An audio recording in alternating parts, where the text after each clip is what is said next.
Good shit? Always good shit. The strategy today is a big deal of ¿Qué pasó con las declaraciones? Si querés hacer el Roy. Sí, lo vi ahora. No digo por eso.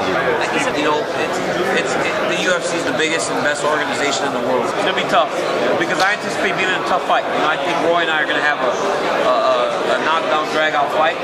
So I may not walk back to the cage with Kane. I may just sit in the chair right next to the cage and wait for them to come back.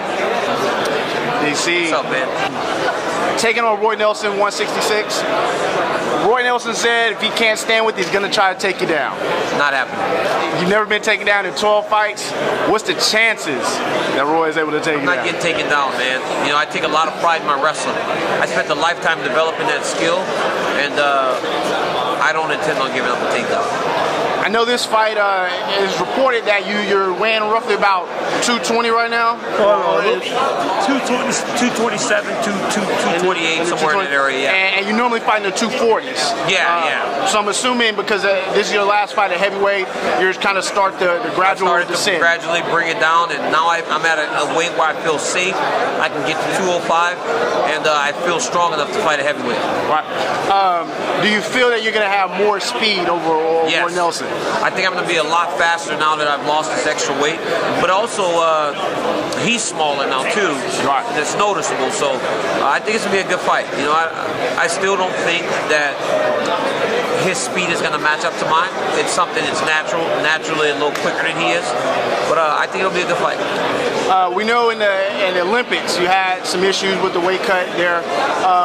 What have you changed between that type of weight cut and what you're doing now? I was cutting before from mid 240s, you know, at times. Right now, again, I'm lighter. I also have more resources where I can have someone cook my meals for me. I got a guy named Justin Lyon at Real Fuel Preparation. You know, he makes my food prep for me. I have a sponsor, Automatic Body. I got the Get Fit with DC program going on right now. So I've got a lot of people around me trying to help me in this journey down to 205. I mean, 11:30. Being the first guy to knock you out into the octagon. What do you say about that? Okay. Everybody's just doing their opinion.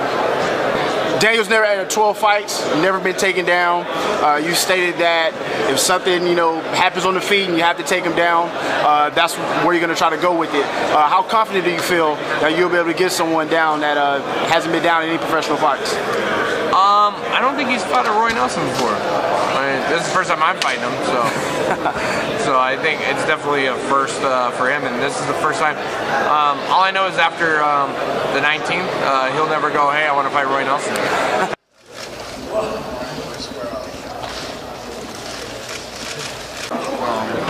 I mean, I would ask some of you, do any of you know what's going to happen? Do you have any predictions of what you think? I honestly have absolutely no idea what can happen in this fight. Misha's like, these guys are picking on us. We want them to leave us alone. We just want to fit. And then they hang up fucking pictures. You know what I mean? After I got everything calmed down and everything was smooth, there's a lot of shit we don't show. So when I found out about that, I reached out to him, and he had already written an apology. And yeah, he's a young kid that made a real dumb tweet. And which tweet was it? Conor McGregor.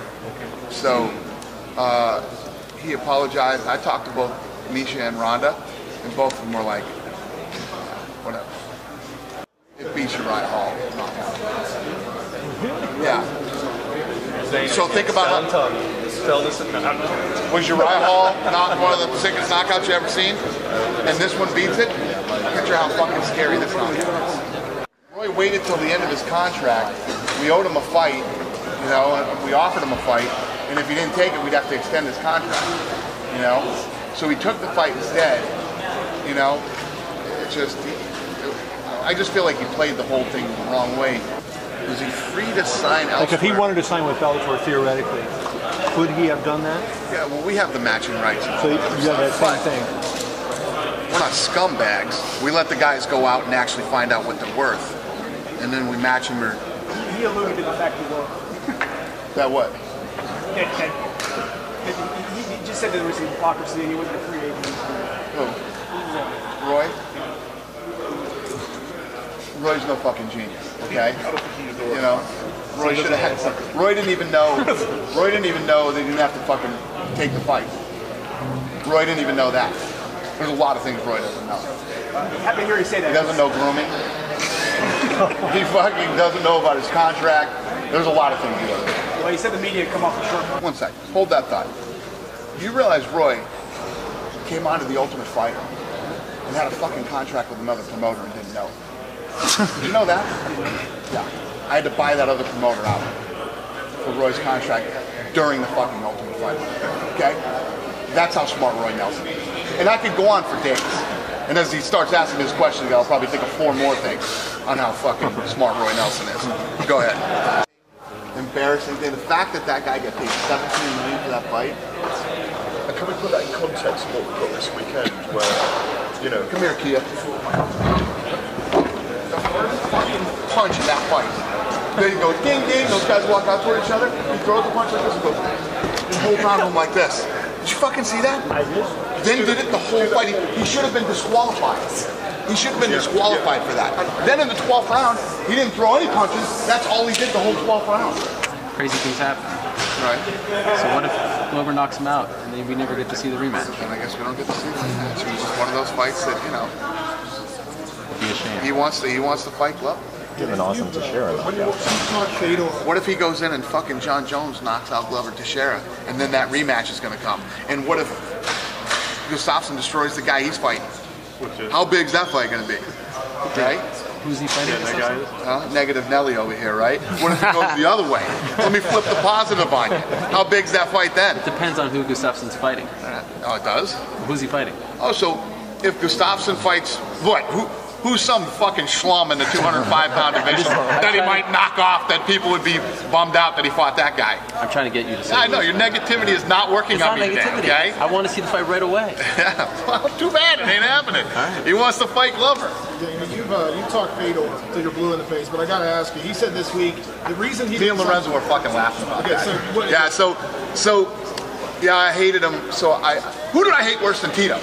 The guy lost fucking 100 fights in a row and retired in the UFC. Okay? And the other thing too, with all the shit that Tito goes out talking about us, right? We paid for every one of his fucking surgeries that we didn't have to pay for, and we never renegotiated his contract. We still paid that buffoon big money, right? So think about this. Fedor, we fly to some fucking island, right?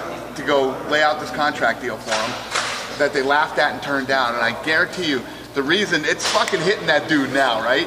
Him and Vidummy, when they go to bed at night, right? They lay in bed and they turn the lights off and they just go, fuck, dude, we should have fucking taken that deal. Lorenzo tried to sign him twice.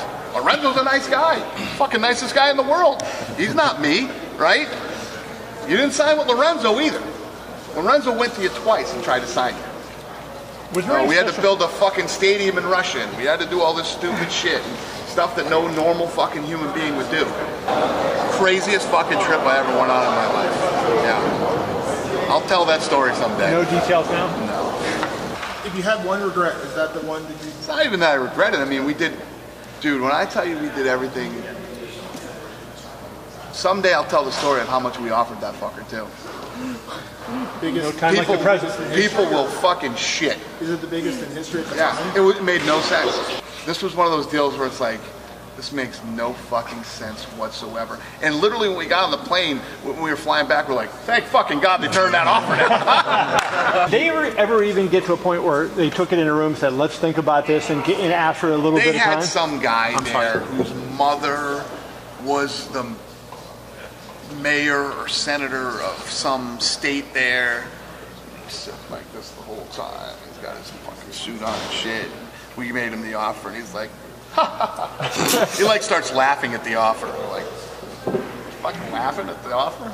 Do you feel like he's bringing this up now because you guys are hinting at maybe going to Russia? Is this his way to try to get the deal back? No, I think he goes to bed at night, fucking lays his head on the pillow and turns off the light and lays like this. So for about fucking 7 hours going, holy shit. So maybe he wants it back. Maybe he wants to try to revisit it, and that's why this is coming out of nowhere. Is that possible? That's a positive spin. You're having a bad day. So maybe you think we should make that fight now? I'm not saying you call you should. Brock up and fucking, you know, it was like, and I explained this to him. You can fucking ask Lorenzo this. I explained this to Fedor. I said we're catching a moment in time, right here, right now, where this fight between you and Brock Lesnar will be fucking massive. We were talking Dallas, Texas Stadium. This huge fight between these two big heavyweight guys. We're laying this massive fucking offer on the table. I said, you're one punch away from being worth fucking 0. And Dan Henderson fucking knocked him out. How do you think the fight would have played out? Have you thought about that? I don't know. Who knows, you know? Maybe Fedor knocks out, you know, Brock, because we saw Brock against guys that hit hard, you know. And that's probably what they look at now. They're like, God damn. You know, Kane started punching him in the face, and, you know, I'm sure they look at it and kick themselves every day. Do you think the winner of Saturday night's fight is the best heavyweight in UFC history? Do I think that? Yeah. Without a doubt. I do. I think these two right here are the two best heavyweights in the world. They're in their prime, and yeah, this is a great fight. I've been really excited for this fight, and I think part of the appeal of this fight is I don't know what's going to happen. Houston's putting out some top prospects right now: Daniel Pineda, Andrew Craig, Brian Malone. Do you think the Houston fans can maybe see a little bit more or more live events here in? Because I mean, the last time we were here was like 2 years ago. Yeah, we're traveling all over the world and doing all these different places. Houston is awesome. It's always been good to us, man. This thing sold out in hours. Then we took down the screens that we normally put up, and we released those tickets because you guys have a big center hung here. Yeah. So we released those tickets and didn't even tell anybody. Sold out in literally minutes. Every time we release tickets here, they kept selling. It's a great market. We love it here. Believe me, anytime we go to a place where we sell out, we're pumped to come back. You know what I mean? I talked to Daniel. He wants to get on a Houston card pretty bad. Yeah, no. His whole place is packed with people who bought tickets. We had to turn down people who usually, you know, take care of for tickets. They offered to buy tickets and we couldn't sell them tickets. We like Houston.